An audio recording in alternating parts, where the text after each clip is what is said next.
Thank you so much, Fisher, and thank you to everyone for joining us today.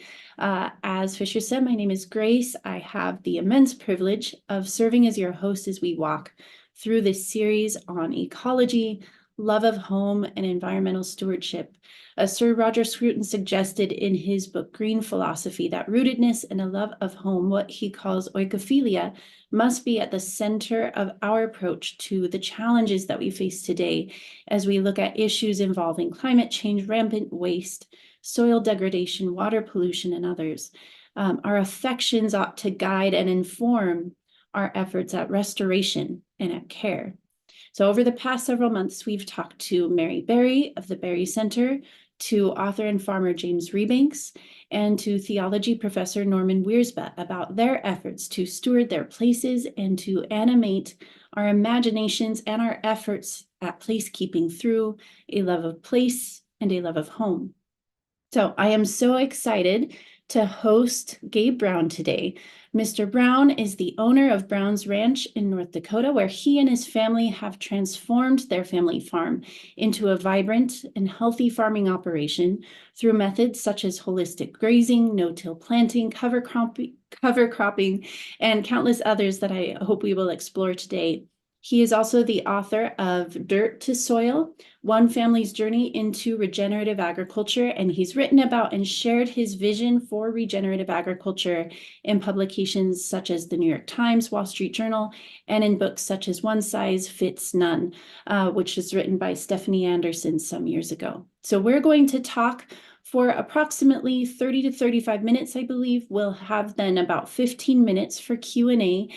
Please be thinking of questions that you would like to ask Gabe. Add them to the Q&A box as we discuss, and we'll address as many of those questions as we can once we get to that final Q&A time. So Gabe, thank you so much for joining us today. Well, thank you, Grace. It's a pleasure to be with you today. Oh, we love getting to have these conversations, and they are vital conversations. But I wanted to start with a question that we have asked our other guests up until this point.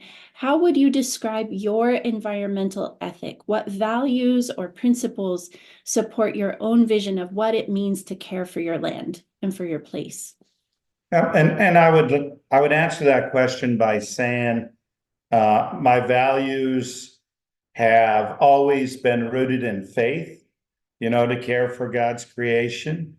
In saying that, I would like to believe that I've grown over the years into a deeper understanding of what that means, and to realize that it is truly up to me to do the best job I possibly can. And I'm one that I'm always trying to learn, and whenever I see something, I always ask the question why and try and dig deeper. And I really come to the understanding that to whom much is given, much is expected. So the better I care for our ranch, the more it provides for me. So you mentioned your ranch. Could you describe your place, where you live and how you came to be there? Sure. So our ranch is, I used to say we were directly adjacent to the city of Bismarck in North Dakota, but now the city of Bismarck is kind of surrounding our ranch. We're being, developments are encroaching around it, but the total ranch of owned and rented land consists of about 6,000 acres, and some of that is cropland, but the majority of it is perennial grazing lands where we run a very diverse array of beef cattle and sheep and pigs and chickens and a wide variety of different species and crops and cover crops. One thing I love about your book is that you start this journey into the world of regenerative agriculture with struggle. The beginnings of your career on the farm were characterized by disaster. At least many would think so. So how did those struggles shape or transform your thinking about what it means to farm and to farm well? Yeah. So the ranch that we're on was founded by my in-laws back in 1956, and they farmed it what many of us refer to as very conventionally, you know, heavy tillage, use of some fertilizers and herbicides, synthetics, monoculture farming, etc. That's how I learned to farm. I wasn't born or raised on a farm. I happened to marry a gal whose parents were farmers, and they asked if we'd be interested in coming back to the farm after we finished college education, and I was all eager to do so. My wife, not so much, but she always jokes she married a city kid to get away from the farm. And here I was bringing her back to it. But what happened, my wife and I had the opportunity to purchase the ranch from them in 1991. And I farmed conventionally, but being an avid learner, I'd read about no-till. And so I started down the no-till path once we purchased it. But what happened, we actually had 4 years in a row, 1995 through 98, where we lost our crops, 3 of those years to hailstorms and 1 year to drought. And that was very devastating at the time. I mean, the end of that, we found ourselves $1.5 million in debt and, a young family to raise. And how are you going to get out of that debt?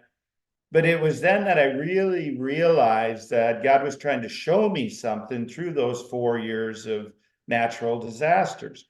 And that's what has become known over the years as the 6 principles of soil health, because those hailstorms laid armor down on the soil surface.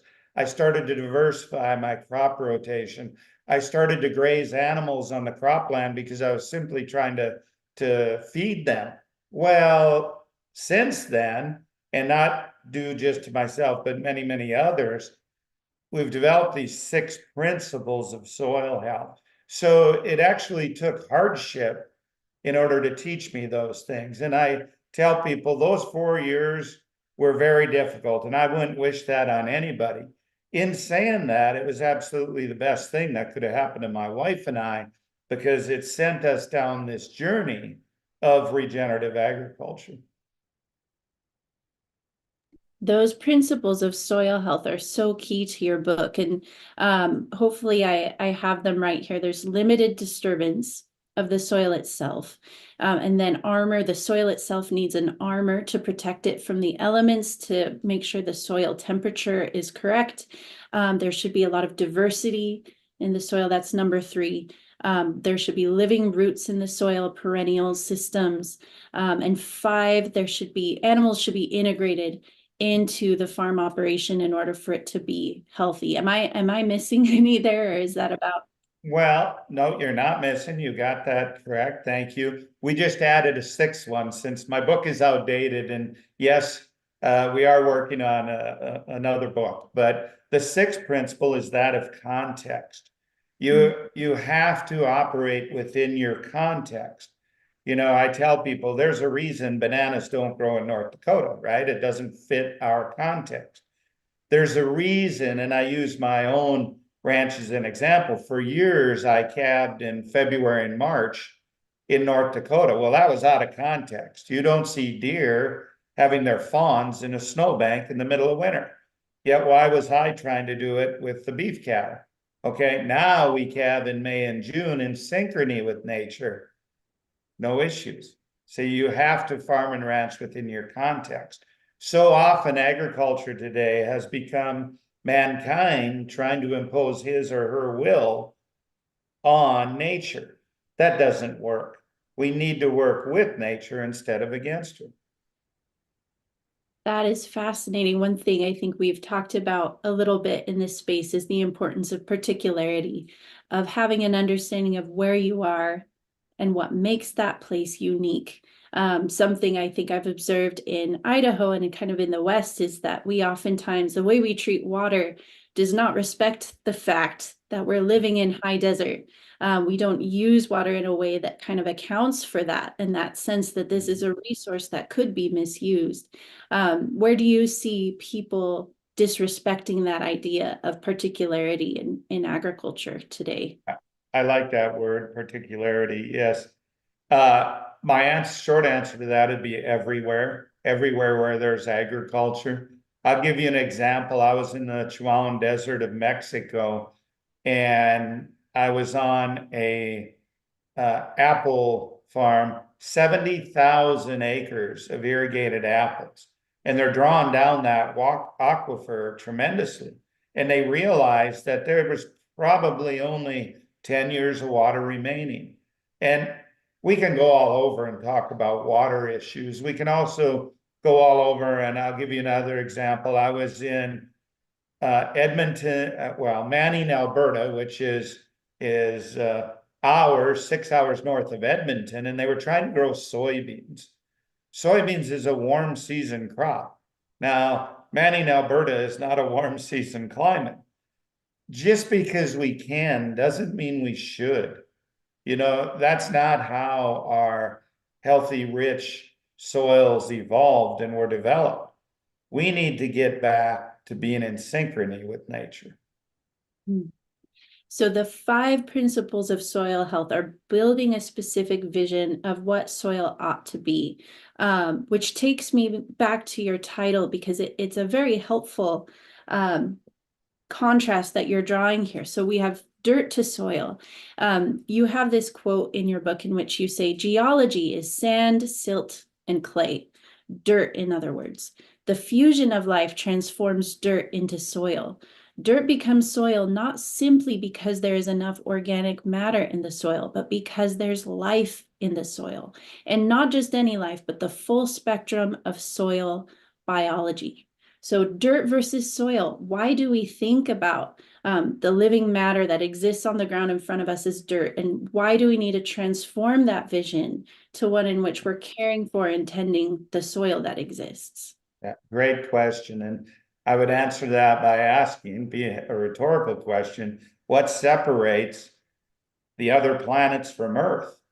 It's that thin layer that we call topsoil. And that topsoil is so full of life. More microorganisms in a teaspoonful of healthy soil than there are people on this planet. And if you understand the 4 ecosystem processes, and that's why we have the 6 principles. The 6 principles drive the 4 ecosystem processes: the energy cycle, the water cycle, the nutrient cycle, and biodiversity or community dynamics. And it's the soil then that helps get these phytonutrient chemical compounds into plants, thus into people if we consume the plants, or into animals if they consume the plants. Today, I tell people, we have a healthcare crisis all over the world. If you look in the United States, we're at the top or near the top in ADD, ADHD, Parkinson's, Alzheimer's, autoimmune diseases, cancer, many others. A large part of that, now not all, but a large part of that is due to the fact that I believe we don't eat food anymore. Most people haven't truly tasted nutrient-dense food. They consume food-like substances. The amount of nutrients in our food has decreased substantially, and it's because we're no longer farming soil. In most cases, we're farming dirt, okay? So it's that life in the soil that really gives us health, and plus gives everything above ground health. So the science behind this is truly extraordinary. And without asking you to give an entire science lecture, how does the root systems of these plants interact with the bacteria, the fungi, all of these microbes that exist in the soil to then cultivate health, both in the plants, in the soil, in the animals that eat them, and then in us? Yeah, could write a book on that subject, but I'll keep it very brief. It's the energy cycle. Plants take in sunlight, photosynthesis occurs. A plant uses part of those compounds for growth.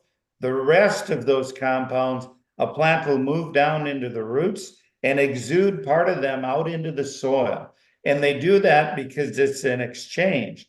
The plant is exuding those carbon compounds to attract biology, whether it be bacteria, mycorrhizal fungi, to bring that plant nutrients. And how that happens, the bacteria comes and consumes those root exudates.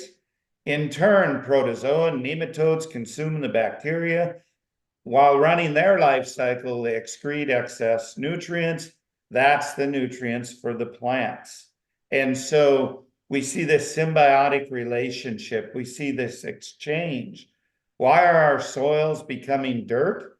It's because we no longer have, we're not capturing enough solar energy. We don't have that biodiversity, that wide array of different plant species that are feeding that soil biology, thus no nutrients, thus food that's lower in nutrient density. That's about as abbreviated as I can get, Grace. Great. What happens when we apply fertilizer to those systems? So when we apply fertilizers, and it doesn't matter really whether it's synthetic or organic, what happens, the bacteria consume that as a food source. Okay, we apply synthetic fertilizer, bacteria are all of a sudden, they have this huge meal, they're consuming it, but there's not enough protozoa or nematodes to consume the bacteria. So then the bacteria goes looking for carbon sources. It consumes carbon in the soil, whether that be dying, decaying plant material, whether it be the carbon that's binding, the polysaccharides that are binding soil aggregates. Pretty soon we end up with tight, compacted soils. We have a disrupted water cycle, and we have dirt instead of soil. It's interesting when you've talked about nutrient density. It seems like a lot of Americans have grown in their understanding of how this applies to something like the meat that you eat. When you're eating beef that comes from cattle that was not healthy, and that was filled with a lot of hormones, antibiotics, things like that, that's going to impact your body. One thing that I found out when I actually read Stephanie Anderson's book, and she interviewed you and talked about your farm, is that this also applies just as much to the produce that we eat, to the vegetables that we consume. The beautiful red pepper that you buy at the store could actually be nutrient poor. So how do we need to help educate people on that? And why is it that fruits and vegetables also exist in this camp of nutrient dense versus nutrient poor? Right. And it all goes back to the fact that we're no longer farming healthy soil. We're farming dirt. And there's not the biological component in dirt that there is in soil. We're doing some really good work with Dr. Stefan Van Vliet and Dr. Fred Provenza from Utah State University, who are actually using a mass spectrometer to compare the phytochemical compounds in food that was grown and raised in and on regenerative farms and ranches, and comparing it to the same fruit, vegetable, grain, pastured protein that was grown in or on conventional farms. What they're seeing is not just a little difference, but a lot of difference. Because think of it this way, the more diversity you have in an ecosystem, the healthier those plants and animals are going to be. Now I'm speaking broadly, of course, but realize it all ties together. And it's those phytochemical compounds in the plants, in the pastured proteins, in the milk, that feed our gut microbiome. And realize when we consume quote unquote food, we're not feeding ourselves, we're feeding our gut microbiome, because it's the biology in our gut that consumes that, and then thus breaks down the nutrients that we need. So if we don't have a healthy soil ecosystem, we're not going to produce nutrient-dense food. And the same can be said, Grace, for those who have a garden. The absolute one of the worst things a gardener can do, now besides spraying pesticides and all this, is to go till their garden. If they till their garden, they're destroying the home for all the biology, the very biology that's supposed to bring nutrients to their vegetables they're producing. If gardeners truly care to produce nutrient-dense vegetables for themselves, they need to stop tilling also. And we need to understand this. It's as simple as, how does soil function? Okay? We can take dirt, turn it into soil, then we need healthy functioning soil. In our time, it seems like cattle and other livestock, a lot of animals that would be grazed on farmland are seen as the problem.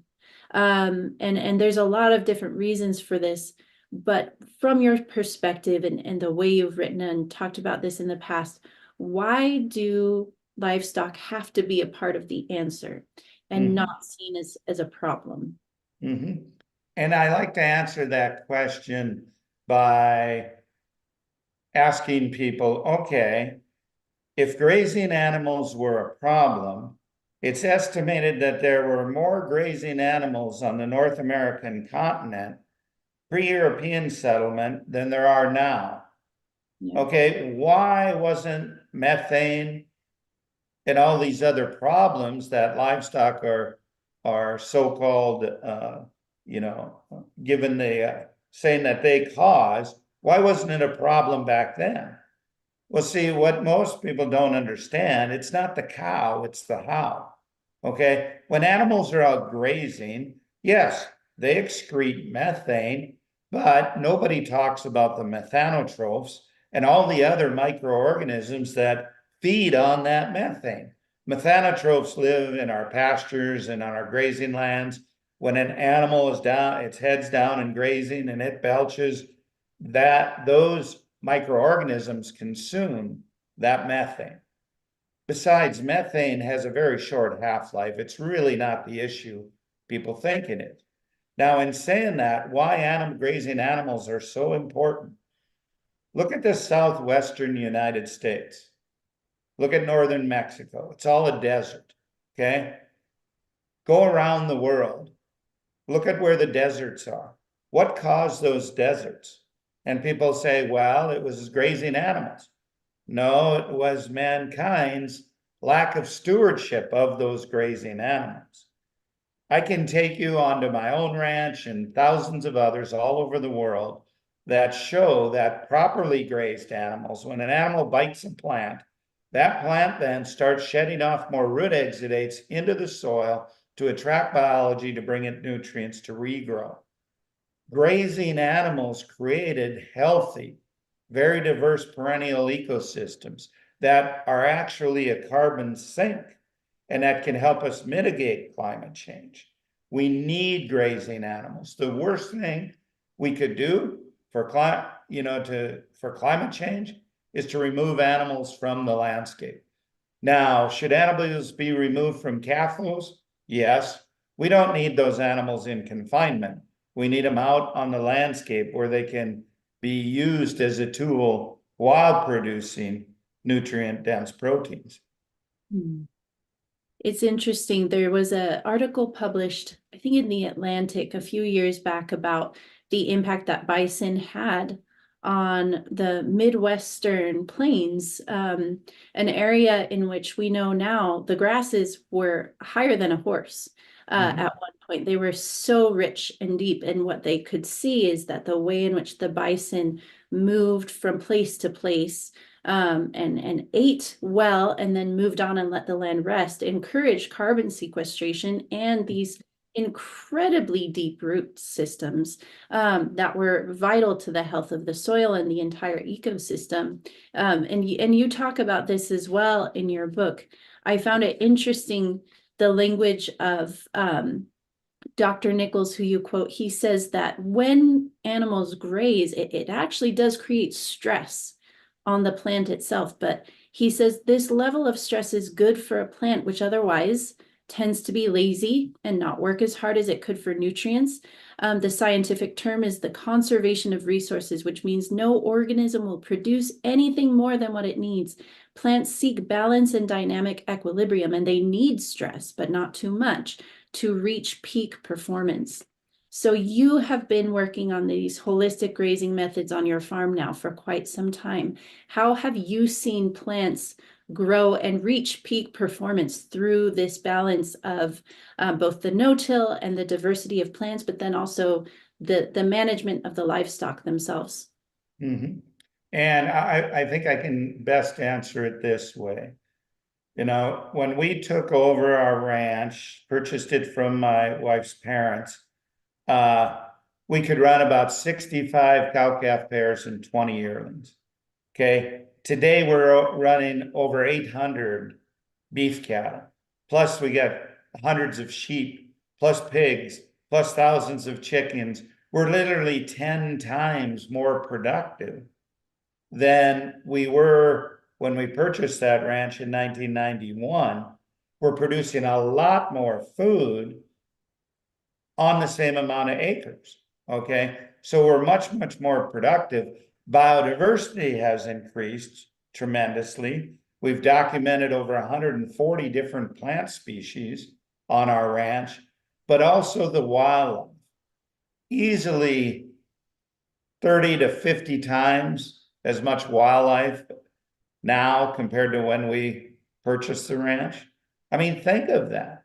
You know, and this goes back, Grace, to people often ask me, yeah, but can you feed the world if you're farming regeneratively? And I tell them, okay, look, I grow a wheat crop. My neighbor grows a wheat crop. That's all they grow on that land. But then I'll grow a cover crop and we'll raise grass finished beef and we'll graze our grass finished lamb and we'll have pastured pork and we'll run our laying hens on there. And we have bees that we collect honey from. Who's producing more food? I'll feed the world way before the conventional farmer will. And I'll feed them nutrient dense food while improving the resource for future generations. And to me, that's what it's about. What challenges exist right now for someone who's farmed conventionally and they want to switch, but they feel like it's a huge task? What challenges do they face in making this transition? Yep. And the biggest challenge they face, without a doubt, is a lack of understanding. Farmers and ranchers cannot implement what they do not know. Until I had those 3 years of hail and that year of drought, I didn't know. You know, I have several college degrees in agriculture. They didn't teach me the principles, they didn't teach me the ecosystem processes. I had to learn these things. That's why my partners and I started understanding ag because we knew and named it that because we truly do not understand agriculture. You know, now one of the things I'd enjoy the most is the more I know, the more I know I don't know. You know, there's so much more we can learn. And so for those starting down this path, it's about education. The beautiful thing now is, you know, when I started, it was pre-internet and, you know, I didn't have the tools that are available today. Now there's thousands of farmers moving down that path. We're working on over 34 million acres across North America. Regenerative agriculture is a buzzword now. You know, they're talking about it everywhere, and that's a good thing because that's going to help heal our planet and heal ourselves. I think it could be that a lot of people tuned in already know the difference between sustainable agriculture and that terminology and regenerative agriculture. But just for those who might not, why is that language difference important? Mm-hmm. And I do not like the word sustainable, and here's why. I have the good fortune I get to travel extensively. I'm on hundreds of farms every year all over the world. I have never, ever stood on a single farm or ranch anywhere in the world, including my own, that's not degraded. Okay, why would we want to sustain a degraded resource? We can't afford to be sustainable. We need to be regenerative so that future generations may have the opportunity to be sustainable. To me, that's the difference. Mhm. So education is a huge part of casting a vision for what we need to regenerate, how we do it. From a policy level, if you're looking at the US Department of Agriculture, the Farm Bill, a lot of the resources that are currently given to farmers through those not corporations, but institutions, as well as the colleges that they go to, the universities that they're part of. How do the policies that exist, how does the Farm Bill impact the way we farm today? And is there a way to push it in a more regenerative direction? Oh, absolutely. So realize the vast majority of farmers and ranchers have to borrow operating capital every year in order to buy the inputs, pay the rent, etc. Well, they go to a lending institution to take out a loan, and that lending institution will tell them, okay, but you have to take part in the federal farm program. And the federal farm program, through the risk management agency, has what's called revenue insurance. If a farmer signs up for it, they're taking a policy out that guarantees them, based on their past yield history, a certain amount of production. And then the government determines the price of that particular commodity. And so they're guaranteed that income, thus they're able to get the loan. Okay. What that does is that drives and encourages farmers to plant the crop species that will provide them the greatest return through that insurance, that revenue insurance. What that does, that drives overproduction, it drives down the prices, and they're caught on this hamster wheel, so to speak, of more and more yield, lower and lower production, lower and lower prices, excuse me, and lower farm profitability. That's just so wrong. Instead, USDA could go to a systems that's based on outcomes. And they're moving that way in the UK. One that's based on, okay, how clean is the water that's leaving your land? Okay, how much biodiversity do you have on your landscape? Are you increasing biodiversity? Are you increasing the amount of carbon that's being cycled in your system? It needs to be based on outcomes, not on yield. Okay, all yield does is provide us with very cheap food, and it provides us with dirt, leads to dirt instead of soil. Just as a reminder, I know some folks have already put questions in. Thank you. Please continue to add any thoughts or questions you would like us to discuss. On that note, I remember in your book, I believe you write that farmers in the US, and I'm sure this number is probably smaller by now, but farmers in the US make about 14 cents out of every dollar in food that the US consumer buys. So we really do see this race towards zero in terms of profit that is tied not just to the way in which farmers are incentivized to grow, but in what their land can ultimately sustain.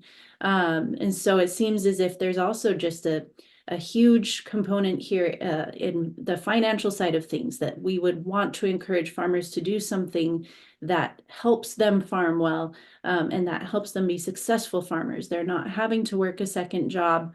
Their children don't see their parents struggling to put food on the table just because they've chosen to be farmers. Yeah, very good point. And the latest statistic I read was 12 cents of every food dollar now goes to the farmer. And I'll tell you, to just expand on what you said there, our son, who took over the ranch now and is ranching, when he was in high school, there was about 50 of his classmates were from a farm or ranch. Today, he is the only one that is actively farming and ranching out of the 50 that came from farms and ranches. How sad is that? That shows you, though, I don't blame the children. I blame the parents for not providing the opportunity and making it conducive and showing their children that, hey, there is another way. There's another way to do this. I have also talked to some farmers, one of whom I think might be tuned in right now, who have said there's also something to be said for the beauty of a regenerative agriculture production, of a farm that is being farmed well. Many kids who grow up on farms that are conventionally run are not beautiful places to live. Oh, that's you're absolutely correct. And I tell people, when I was in the conventional mindset, I woke up every day trying to decide what I was going to kill that day. Was it going to be a weed? Was it going to be an insect? Was it going to be a fungal disease? I was going to kill something. Now we wake up every day, how do we get more life on our ranch? And to watch the life return, all the wildlife, the birds, the insects, the diversity of plant species, it's a true joy to walk out and work every day. I couldn't say that when I was walking out to fertilize and to spray a pesticide. That just, nobody wants to do that. Okay. Whereas working with life, that's a good thing and it's healthy. One thing that I think I noticed and many others noticed in the middle of kind of COVID, we saw a lot of our distribution and packaging and processing systems for food shut down. These very efficient ways in which the American consumer had received their milk, their bacon, their eggs, their toilet paper, amongst other things, all of that really fell into disrepair. And the interesting thing was that a lot of consumers turned back to their local farmers in those years to try and find food for their families. So one thing I was curious about, because you talk a little bit about building systems, local systems to help for the slaughtering standpoint and a few of those things, what could we do to build more supportive infrastructure? Hopefully COVID wasn't just a bubble. We can continue building supportive infrastructure around these local farmers. Yeah, I often get asked, what can consumers do? I'm but one person. What can I do as a consumer? And I say, without a doubt, the number one thing you can do is educate yourself and then support farmers and ranchers who are using these regenerative principles and producing nutrient-dense food.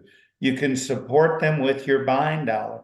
It'll benefit your health and it'll benefit that farmer and rancher. It'll benefit your local community.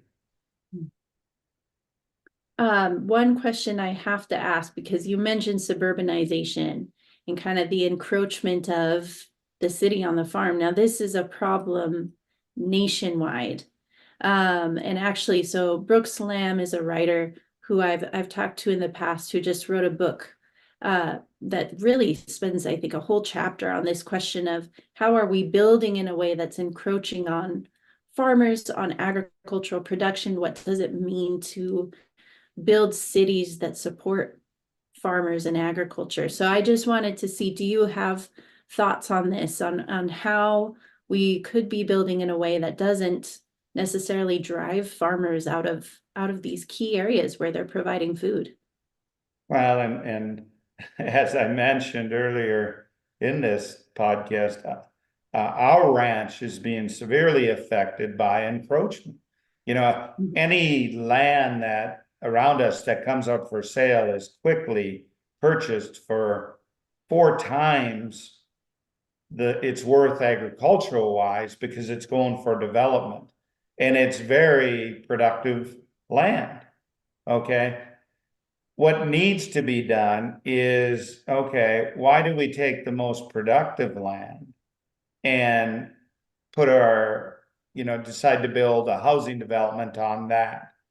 There's plenty of places for houses, and then are we building strategically and filling those in first? The other thing, though, I just have to say is I really believe we should see a migration from large cities back to rural America. Masanabu said it best when he said, the fertility of the land is directly related to the number of footsteps on that land. We need more families out on the landscape. We need smaller farms that have stacked enterprises and are selling their goods directly to consumers. That would revitalize these rural communities And think of what that would do for our children and their education, learning to work on the land, getting soil on their hands. I mean, it's just win, win, win. One thing that I spend a great deal of my time now trying to educate others as to how regenerative agriculture is a way to find common ground for common good. I don't care where your interest lies, if it's in climate change, water quantity, water quality, profitability, revitalizing rural communities, or whether it's in human health. Regenerative agriculture can, at least in part, address all of those things. Why don't we as a society come together? I believe that mankind can agree on 90+% of the issues. Instead, we focus on the 10%. Let's focus on the 90%, find common ground for common good.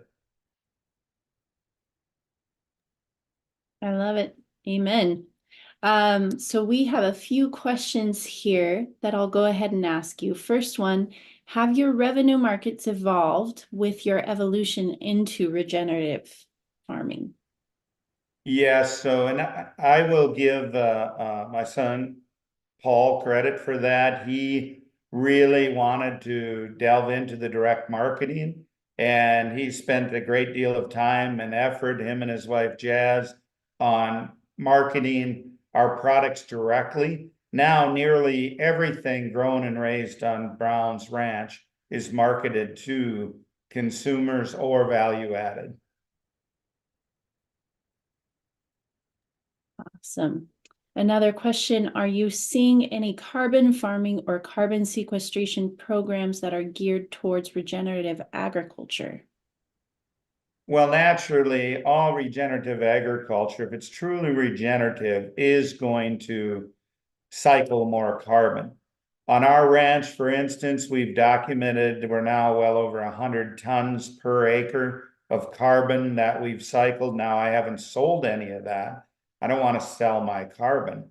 And I really think we're going to see more opportunities down the road in order for farmers to sell these ecosystem services, because I think it's much more than carbon. I think it's about water. I think it's about biodiversity, many, many other things. So there are carbon markets now, but to be honest with you, I just haven't found any that would even come close to offering me what I think my carbon is worth. Yeah, for sure. Another question here. It seems one of the greatest threats to an agricultural revolution is the destitution of rural communities. As farms have become huge, population density is plummeted, and the lack of community prevents collective action, increasing dependence on fossil fuels and so forth. What are your thoughts on how we can rebuild these communities to enable small-scale farming to thrive? Yeah, and I partially mentioned that just a few moments ago, talking about the farms need to shrink. And I'll give you this example. My neighbor farms 45,000 acres. I have never, ever, not once seen him get out of the tractor and stick a shovel in the ground and look for earthworms or see what's there. No, they pull into the field with this large equipment and they're gone in a matter of hours. And that's just not healthy for rural communities, and they're not producing nutrient dense food. You know, we need more people on the land, not fewer. And the government could play a role in that by encouraging that. You know, if we're going to revitalize rural communities, we need the infrastructure to do that. You know, and as you mentioned, COVID exposed a lot of the issues there. This was, you know, some of the issues that we've seen with supply chain during COVID were brought on because of consumer demand. It's important to realize that consumers, through their buying dollar, dictated the current production model. Now it's time for consumers, through their buying dollar, to dictate other ones. I know Wes Jackson too, whose work I'm sure you're familiar with familiar with over at the Land Institute, he's talked about an eyes to acres ratio, and the importance of farms not being so large that the eyes to acres of the individual farmer are too large for them to actually care for that land well, to see it, to know it in a tangible way. And so it seems as if this is something we've lost, especially on farms like that one. The eyes to acre ratio is so far off that the farmer no longer sees any benefit or value in trying to stick a spade into any square foot on that farm. That's exactly right. Wes is exactly right. You're exactly right. Another question we have here, is there any research to illustrate population health outcomes impact from consuming regeneratively farmed products? For example, lower cancer rates, cardiovascular disease rates, or lower healthcare costs? Yeah, great question. And we're actually, Dr. Van Vliet and his team are actually going to be moving to human trials. I know of some work that is being done currently in Oklahoma, where they are, as part of the food assistance program, they are they're doing a study that people on that program, now this is only in a certain area, it's not statewide across Oklahoma, are required to purchase regeneratively grown and raised foods. What they're seeing is a marked decrease in healthcare costs from those people who have sourced those regeneratively grown foods. And that's exactly the type of data that we're looking for and we're looking to obtain. We're working with a number of healthcare professionals to get that type of data. We truly need to get back to the point where people are using food as preventative medicine.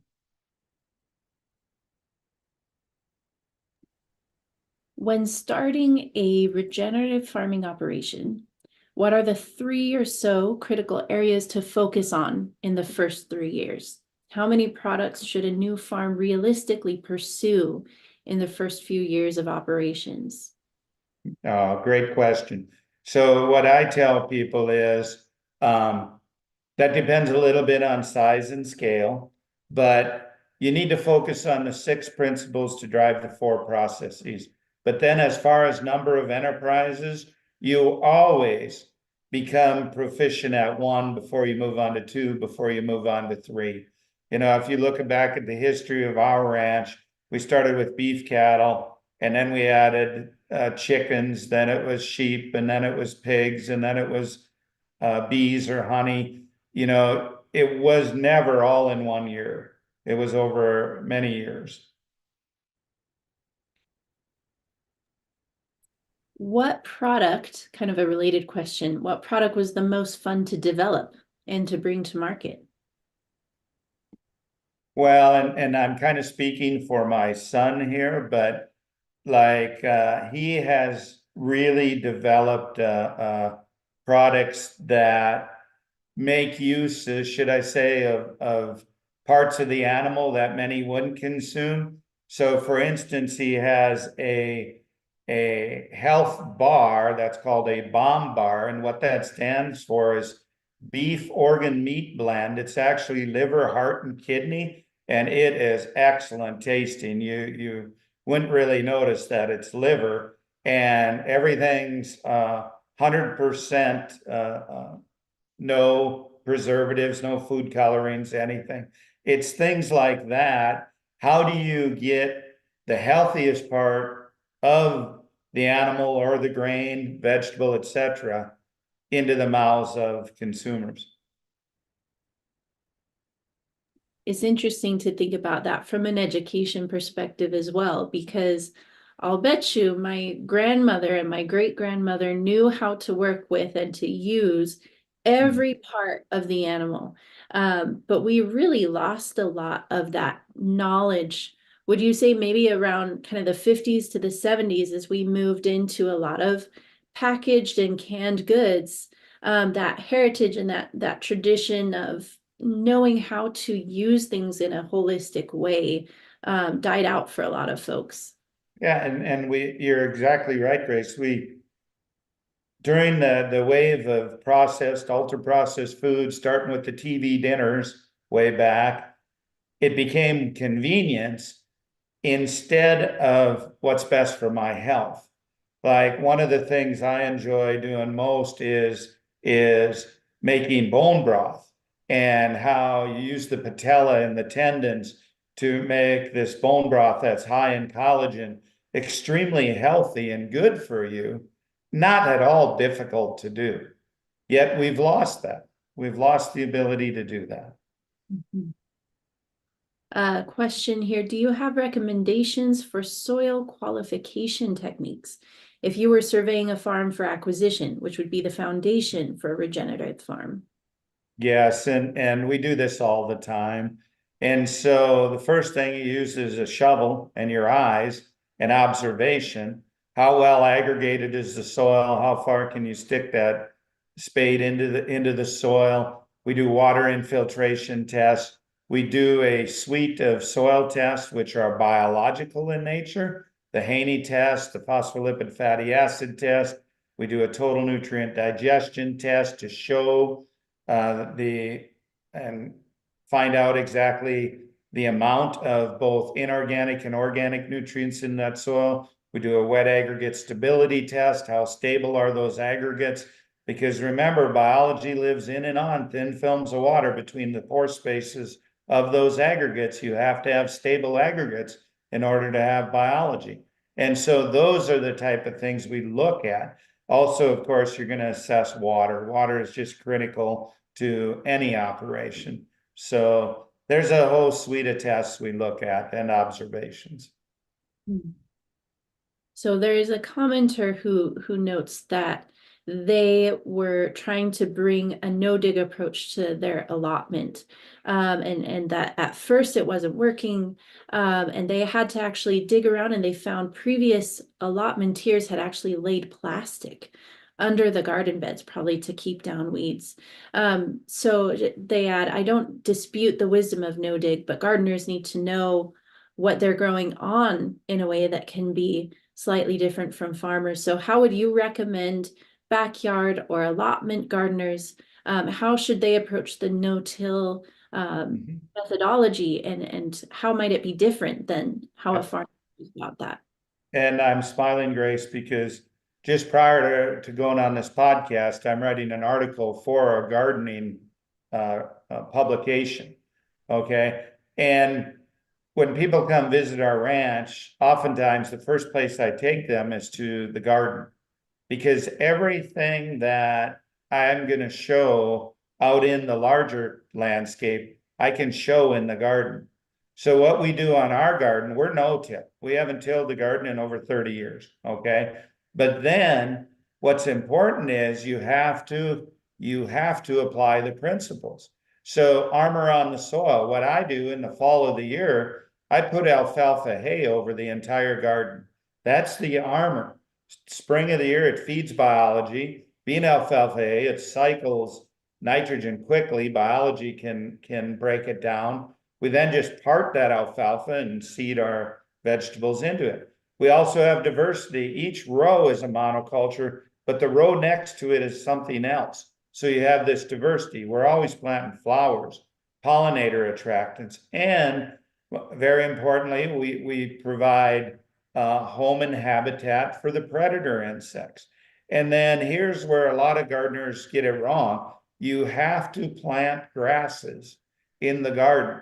Now, that doesn't mean perennial grasses like brome grass or cheatgrass or fescue. What I'm talking about is like your millets, annual grasses that can grow. You can cut them off before they go to seed, so you don't have that seed there. But it's the fibrous roots of the grasses that will help build more soil aggregates to keep your soil very friable and to keep that well aggregated soil. Now, people are going to say, well, we don't integrate livestock. Well, yeah, you do. You have earthworms and you have insects and bees. And just because it's not a cow doesn't mean it's not a living organism.